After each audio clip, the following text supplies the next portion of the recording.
కృషి విజ్ఞానం YouTube channel. Phonic English series for English trainees అని మనం సిరీస్ చేస్తున్నాం. దానిలో భాగంగా గతంలో వీడియోలు చేసాం.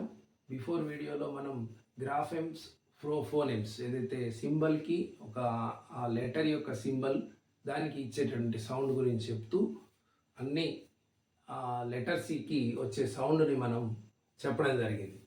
అయితే ఇక్కడ ఆ విధంగా ఉన్నటువంటి వాటిల్లో కొన్ని ఎగ్జామ్షన్స్, అంటే మనం ఆల్ఫాబెట్ సాంగ్ పాడినప్పుడు బబ్బబ్బ కక్కక్క డడ్డడ్డ గగ్గగ్గ ఫఫ అని పాడేటప్పుడు అక్కడ ఉన్నటువంటి సౌండ్ ఎక్కువగా సీది జీది ఎప్పుడు కూడా మనం లెటర్ని పలికే సౌండ్ కాకుండా వేరే sound పలుకుతాం.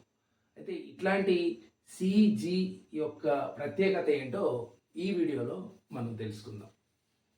Pronunciation C and G. దీంట్లో చూడండి, సికి ఖా సౌండ్ వస్తుంది, సా సౌండ్ వస్తుంది. అదేవిధంగా జీకి గా సౌండ్ వస్తుంది అండ్ జా సౌండ్ వస్తుంది. ఈ రెండు సౌండ్లు ఈ విధంగా రావడానికి దీనికి ఒక రూల్, ఫోనెటిక్ రూల్ ఏంటంటే hard sound and soft sound అని రెండు సౌండ్లు ఉన్నాయి. ఈ రెండు సౌండ్లలో దీనికి ఒక రూల్ ఉంది. ఏంటి అంటే ఈ ఓవెల్స్ ఏదైతే ఉన్నాయో ఏఈఐఓ యు మాత్రమే కాకుండా అండ్ వై కూడా ఉంటుంది, కాన్సోనెంట్ అయినప్పటికీ అది ఓవెల్ సౌండ్గా వస్తుంది. అయితే వీటిల్లో ఇక్కడ మార్క్ చేసినటువంటి ఏఓయు అనేటటువంటిది వచ్చినప్పుడు మాత్రం అది హార్డ్ సౌండ్గా పలుకుతుంది. ఇక్కడ చూడండి, సి ప్లస్ ఏ వచ్చినప్పుడు, ఓ వచ్చినప్పుడు, యు వచ్చినప్పుడు అది హార్డ్ సౌండ్ క అని పలుకుతుంది. అదే జీలో కూడా అంతే, గ అని పలుకుతుంది. సాఫ్ట్ సౌండ్ తీసుకున్నట్లయితే దాని రూల్ ఏంటంటే ఈఐవై రూల్. ఈ లెటర్ ఎప్పుడైతే సి తర్వాత వస్తుందో అది సి అయితే అని పలుకుతుంది, అదే సాఫ్ట్ సౌండ్. అదే జీ అయితే ఈఐవై వచ్చినప్పుడు జిజ్ అని పలుకుతుంది.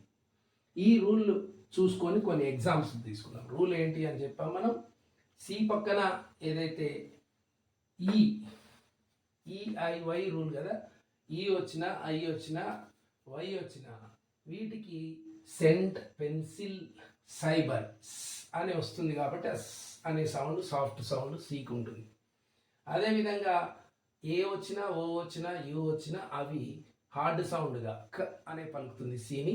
కాబట్టి క్యాట్, కోలా, కట్ ఈ విధంగా పలుకుతుంది. ఇవి కాకుండా C plus consonant, other consonants కాంబినేషన్లో వచ్చినప్పుడు సిఆర్ వచ్చినా, సీకే వచ్చినా, సిఎల్ వచ్చిన, సిసి వచ్చిన, సిటి వచ్చిన వీటికి కా అనే సౌండే వస్తుంది. మామూలుగా ఇవి రూల్స్ కాకుండా కొన్ని ఎగ్జామ్షన్స్ కూడా ఉంటాయి. ఇక్కడ చూడండి, సక్సెస్లో సి పక్కన మళ్ళీ సీనే వచ్చింది, ఇది ముందు యు ఉంది, సక్. అదేవిధంగా సి తర్వాత ఈ అనేది సా సౌండే వస్తుంది ఈ రూల్ ప్రకారం, సక్సెస్. అదేవిధంగా సాకర్లో చూడండి, ఈ సికి ఇటువైపు ఉంది, సి తర్వాత ఈనే ఉంది, మామూలుగా ఏమన్నా రావాలి కానీ అని వస్తుంది, సాకర్, సక్సెస్. ఇది కొన్ని ఎగ్జామ్షన్స్. అదేవిధంగా ఈ కాన్సోనెంట్ సి తర్వాత వచ్చేటువంటి కాన్సోనెంట్ హెచ్ వచ్చింది అనుకోండి, అది సిహెచ్ వచ్చినప్పుడు జనరల్గా మనకి ఎక్కువ శాతం గుర్తుపట్టేటువంటి చ అనేటిదే కాకుండా క అనే సౌండ్ ఉంటుంది, ష్ అనే సౌండ్ కూడా ఉంటుంది. అంటే సి వచ్చినప్పుడు కేవలం మరి కా సౌండే వస్తుందా, సా సౌండే వస్తుందా, ఈ రెండే కాకుండా ఇది కూడా వస్తుంది. చూడండి, చైర్లో సిహెచ్ కలిపి చా సౌండ్ వస్తుంది. కెమిస్ట్రీ అన్నప్పుడు క అనే సౌండ్ వస్తుంది. అదేవిధంగా మెషిన్ అన్నప్పుడు ష్ అనే సౌండ్ వస్తుంది. ఇవి ఎగ్జామ్షన్స్గా ఉన్నాయి. అదేవిధంగా మనకు గ, జి అనేదానికి గ అండ్ జ్ అనే రెండు సౌండ్లు ఇంగ్లీష్లో అయితే ఈ విధంగా ఫోనెటిక్ సింబల్ తోటి కూడా రాయొచ్చు.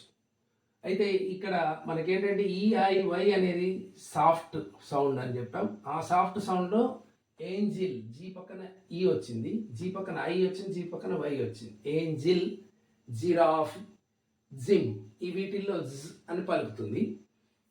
అదేవిధంగా జీ పక్కన ఏఓయు వస్తే గేట్, చూడండి, గోట్, గల్ప్ వీటిల్లో గా సౌండ్ పలికింది. ఇది హార్డ్ సౌండ్, ఇది సాఫ్ట్ సౌండ్. అయితే ఇక్కడ ఏంజిల్ రాసినప్పుడు కన్ఫ్యూజ్ అయితే యాంగిల్కి కన్ఫ్యూజ్ అవుతుందని నేను ఎగ్జాంపుల్ రాశాను. చూడండి, జీ తర్వాత ఈ ఉండాలి, మధ్యలో ఎల్ వచ్చినప్పటికీ ఇది యాంగిల్ అయింది, యాంజిల్ అవుతుంది. జీ తర్వాత ఈ ఉంటే ఆ విధంగా గుర్తుపెట్టుకోవడానికి కూడా మనకు స్పెల్లింగ్ తప్పుపోకుండా ఇది ఉపయోగపడుతుంది.